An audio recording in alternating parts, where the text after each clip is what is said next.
અતિવૃષ્ટિ હોય, માવઠાનો માર હોય, ખાતરની અછત હોય, રાત દિવસ ઝેરી જાનવરોની ચિંતા કર્યા વગર જ્યારે આપણા ખેડૂત ભાઈઓ પોતાનો કાચો માલ લઈને જ્યારે માર્કેટમાં જાય છે ત્યારે પોતાના ભાવ પણ પોતે કરી નથી શકતા, પોતાના માલનો ભાવ બીજા વેપારીઓ કરે છે અને આ વેપારીઓ દ્વારા એમના ભાજપના મળતિયાઓ દ્વારા જે કટકી કરવામાં આવે અને એ કટકીના કડદા પ્રથા સામે આ વિસ્તારના ખેડૂતો જ્યારે લડ્યા, આ વિસ્તારના આગેવાનો રાજુભાઈ કરપડા, પ્રવીણભાઈ રામરળિયા, ત્યારે આ ભારતીય જનતા પાર્ટીએ આ જગતના તાત અને ખેડૂતના નેતાઓ પર લાઠી ચલાવી છે। ત્યારે આ મંચ પરથી મેં કહેવા માંગુ છું, ગુજરાતની ભારતીય જનતા પાર્ટીની સરકારને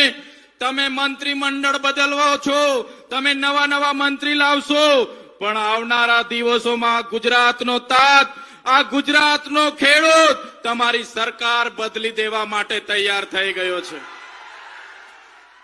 સરકાર બદલી દઈશું અમે। આ કડદા પ્રથાની લડત માત્ર સૌરાષ્ટ્ર પૂરતી નથી રહેવાની, આ કડદા પ્રથાની લડત આવનારા દિવસોમાં તમામ ખેડૂતોએ આપણે બધાએ જવાબદારી લેવાની છે। ગામડાઓથી લઈને આ લડતને ગાંધીનગર સુધી આપણે બધા લઈ જવાનું છે।